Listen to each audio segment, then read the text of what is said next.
Hamas ने तेल अवीव में रॉकेट दागे हैं। रॉकेट हमले में कोई हताहत हालांकि नहीं हुआ है, इसको लेकर भी दावा किया जा रहा है। लेकिन मध्य पूर्व के इस हालात में इजराइल जिस तरीके से अलग अलग फ्रंट पर ऑपरेशन को अंजाम दे रहा है, इन्हीं अलग अलग फ्रंट से हमारे सहयोगी वो ग्राउंड रियलिटी आपको बता रहे हैं जहां हमास के खात्मे की कसम इजराइल ने 7 अक्टूबर पर हमले के बाद खाई थी। अब मध्य पूर्व को युद्ध की आग में झोंकने वाली घटना को आज 1 साल जिस तरीके से पूरा हो रहा है, ठीक है 1 साल पहले हमास के लड़ाकों ने इजराइल में घुसकर 1200 लोगों को मौत के घाट उतारा था। उसके बाद इजराइल के इंतकाम की आग में पूरा मध्य पूर्व कैसे सुलग रहा है, यही आज की हकीकत है। दुश्मनों से घिरा इजराइल इस वक्त 7 फ्रंट पर युद्ध लड़ रहा है और इन्हीं अलग अलग फ्रंट से हमारे सहयोगी आपको लगातार ग्राउंड रियलिटीज बता रहे हैं। इजराइल का ये 5 फ्रंट वॉर अब पूरी दुनिया के लिए कैसे चिंता का सबब बन गया है, इसको लेकर करूंगी एक्सपर्ट्स के साथ भी सवाल। लेकिन उससे पहले Iran, Lebanon, Gaza, Yemen, Syria, Libya, Israel इस बार अपने सभी दुश्मनों को निपटाने के लिए जिस तरीके की स्ट्रैटेजी अपना रहा है, हिजबुल्लाह के गढ़ में जो स्ट्रैटेजी अपनाई गई उसी बारे में सुमित चौधरी वहां से हमें बता रहे हैं। इजराइल एक ही झटके में अपने दुश्मनों का कैसे सफाया करने में जुट जाता है, यही बड़ी खबर है। और इजराइल के सबसे मजबूत दुश्मनों में से नंबर 1 है इस वक्त ईरान। 6 महीने के अंदर ईरान ने इजराइल की सरजमी पर दूसरी बार हमला बोला और अब इजराइल पलटवार के लिए भी तैयार है। अब लेबनान में हिजबुल्लाह के खिलाफ अभियान चरम पर है। लेबनान की भी वैसी ही तस्वीर सामने आ रही है जैसे साल भर पहले गाजा की थी। और लेबनान धीरे धीरे खंडर की तरफ कैसे बढ़ रहा है उसकी ग्राउंड रियलिटी लगातार टीवी 9 आपको दिखा रहा है। नेतन्याहू की हिट लिस्ट में सीरिया के विद्रोही गुट के अलावा यमन के हुती सबसे अहम है और हुती लगातार इजराइल पर जिस तरीके से ड्रोन अटैक कर रहा है, हुती को सबक सिखाने के लिए इजराइल और अमेरिका अलग तरह की स्ट्रैटेजी बनाने में जुटे हुए हैं।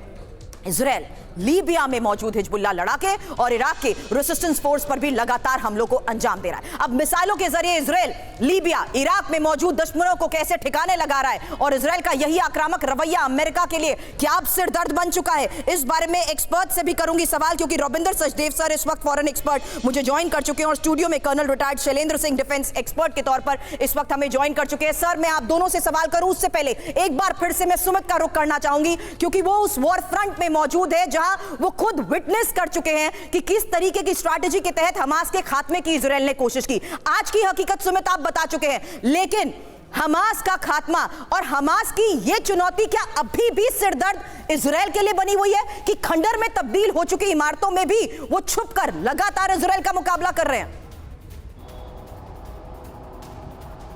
देखिए बिल्कुल, एक तरफ स्ट्रैटेजी थी गाजा को लेकर, एक तरफ थी हमास को लेकर स्ट्रैटेजी, जहां पर स्ट्राइक्स जो थी वो बिना किसी रोक टोक के आप कह सकते हैं ताबड़तोड़ स्ट्राइक्स की, लेकिन फिर भी उसमें 1 साल अब भी लग चुका। ऑपरेशन खत्म नहीं हुआ, ऑपरेशन अब भी जारी है, भले ही वो स्लो डाउन हो गया लेकिन ऑपरेशन अब भी जारी है। दूसरी तरफ आप स्ट्रैटेजी की बात करते हैं हिजबुल्लाह को लेकर, हिजबुल्लाह का जो गढ़ है वो काफी बड़ा है। हिजबुल्लाह की स्ट्रैटेजीज अलग है, हिजबुल्लाह की स्ट्रेंथ अलग है, हिजबुल्लाह की कमांड एंड कंट्रोल की आप कह सकते हैं कि उनका पैटर्न अलग है। तो निश्चित तौर पर हिजबुल्लाह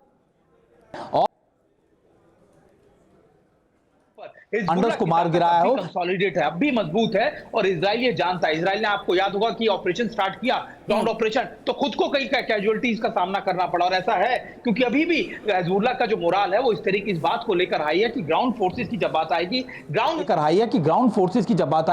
ग्राउंड मूवमेंट की जब बात आएगी तो उनके सामने इजराइल नहीं टिक पाएगा। तो निश्चित तौर पर एक बड़ी चुनौती है इजराइल के सामने अभी भी। लेकिन इजराइल ने भी अपने पैटर्न्स में बदलाव किया। इजराइल ने सबसे पहला फोकस अब अपना शुरू कर दिया सिर्फ और सिर्फ दाहिया को लेकर। पिछले 15 से 20 दिनों में दाहिया में जितनी एयर स्ट्राइक्स की गई हैं, जो आप कह सकते हैं कि हेडक्वार्टर्स है पूरा इलाका हिजबुल्लाह का, वो शायद इससे पहले कभी नहीं की गई। एक दिन में करीबन कई जगहों पर तो ऐसा हुआ कि 50-50 मिसाइलें दागी गई। तो निश्चित तौर पर इजराइल अब पूरी कोशिश करेगा कि कम से कम सबसे पहले आप दाहिया को एकदम जमींदोज कर दे और उसी के बाद ग्राउंड फोर्सेज आगे की तरफ मूव करे। Thank you Sumit for joining us. Stay safe, जल्द आपके पास लौटेंगे और लगातार ग्राउंड रियलिटी की जो तस्वीरें आप भेज रहे हैं उसी पर अब फिलहाल एक्सपर्ट्स के साथ भी मैं चर्चा की करूंगी। शुरुआत शैलेंद्र सर, दाहिया ही टारगेट क्यों? क्योंकि पहले तो इजराइल की हिजबुल्लाह के गढ़ में स्ट्रैटेजी ये मानी जा रही थी कि सीमित दायरे में ऑपरेशंस को अंजाम दिया जाएगा, कम्युनिकेशन सिस्टम को टारगेट किया जाएगा, ऑयल डिपो को टारगेट किया जाएगा, लेकिन इसी टेरेन में इन चैलेंजेस को दरकिनार करते हुए अब बहुत हद तक आगे बढ़ चुका है इजराइल।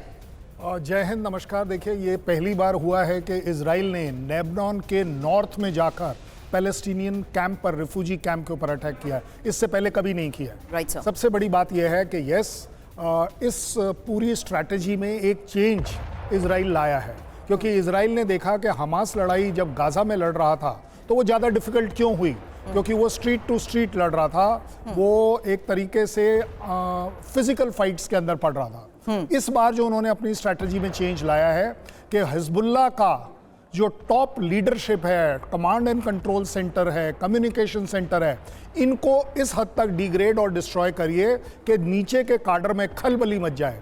अगर आप दोनों पॉइंट ऑफ व्यू से देखिए, 5000 अगर पेजर बर्स्ट होते हैं, दैट मीन्स 5000 लोकल लेवल के हमास के एक्टिविस्ट जो हैं वो एक तरीके से खौफ में आ जाते हैं। ऊपर टॉप लेवल पर आप देखते हैं कि 9 से 10 टॉप मोस्ट लीडर्स अगर आप खत्म करते हैं तो उससे एक कम्युनिकेशन गैप आ जाता है, एक स्ट्रैटेजिक गैप आ जाता है। और उससे भी बड़ी बात जिस पर हिजबुल्लाह अब तक नाज करता था कि यस ईरान हमको सपोर्ट करता है और हम उसको कोई कुछ नहीं कर सकता, अब आप देख रहे हैं कि इजराइल ने ईरान को भी एक ऐसी दहशत दे दी है कि वो बैठा वेट कर रहा है कि अब मेरे साथ होगा क्या। अपनी रिफाइनरीज के साथ क्या करेगा, अपने न्यूक्लियर इंस्टॉलेशंस के साथ क्या करेगा, कौन सा ऐसा मिलिट्री कमांडर है जो शायद इजराइल के टारगेट में ना हो। और सबसे बड़ी बात, अब तो डाउट आ रखा है कि खमैनी साहब आप अपने आप को कैसे बचाएंगे। ये जो दहशत की जिंदगी है, मैं कहता हूं इसको बोलते हैं टेरराइजिंग द टेरर। आप उस टेररिस्ट को टेरराइज कर पा रहे हैं जिसने आपको अब तक तकलीफ में डाला हुआ था। It's a very new strategy as far as I am concerned for Israel.